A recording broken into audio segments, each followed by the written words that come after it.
এই জাদুর পাথর তো প্রচন্ড শক্তিশালী, আমি তোমাদের ছেড়ে দিচ্ছি।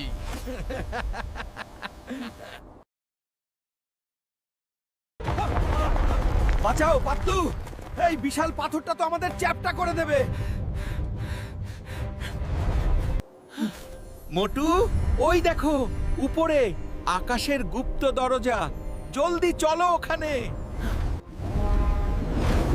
থামো, এই দরজায় ঢুকতে হলে আগে আমার একটি ধাঁধার উত্তর দিতে হবে। বলো তো, কোন জিনিস কাটলে আলাদা হয় না বরং বড় হতে থাকে? আরে পাতলু, এটা তো খুব সহজ। এর উত্তর হলো গর্ত। যত কাটবে তত বাড়বে। সঠিক উত্তর। তোমরা বুদ্ধিমান। এবার এই দরজা দিয়ে ভেতরে যাও, মহারাজ অপেক্ষা করছেন। বাহ মটু, কি চমৎকার এই আকাশ রাজ্য। চলো জলদি রাজপ্রাসাদের দিকে যাই। মহারাজ, আমাদের ফুরফুরি নগরে অনেক বড় বিপদ এসেছে। ওই পাথর আমাদের শেষ করে দিচ্ছে। শান্ত হও মোটু, সব সমস্যার সমাধান থাকে। আমি তোমাদের এমন কিছু দেব, সব বিপদকে শান্ত করবে। এই জাদুর পাথরটি নাও, এটিই তোমাদের রক্ষা করবে। ধন্যবাদ মহারাজ। মোটু, চলো ফিরি। ওরে বাবা মোটু, ওই দেখো কি ঝড় আসছে। বাঁচাও পাতলু, এই ঝড় তো আমাদের পৃথিবীর বাইরে মহাশূন্যে নিয়ে যাচ্ছে। আমরা কোথায় আসলাম? এটা তো পৃথিবী না। দেখো, আকাশে দুটো চাঁদ। তোমরা কারা?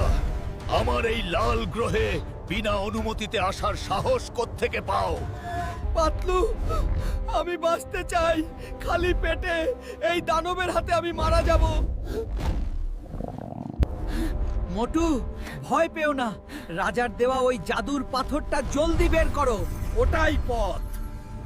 এই নাও রোবট বাবাজি, আমাদের রাজার জাদুর পাথরের তেজ দেখো। পালাও।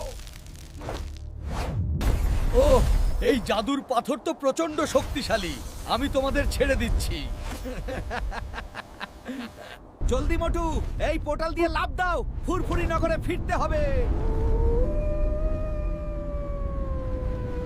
আমরা ফিরে এসেছি, কিন্তু পাতলু, ওই বড় পাথরটা তো এখনো ধেয়ে আসছে। এবার তোর খেল খতম। এই নে জাদুর পাথরের চূড়ান্ত হামলা। শেষ হস। তুই সাবাস মোটু, পাথরটা ফুলে পরিণত হয়ে গেছে। এবার চলো পেট ভরে সমুচা খাই।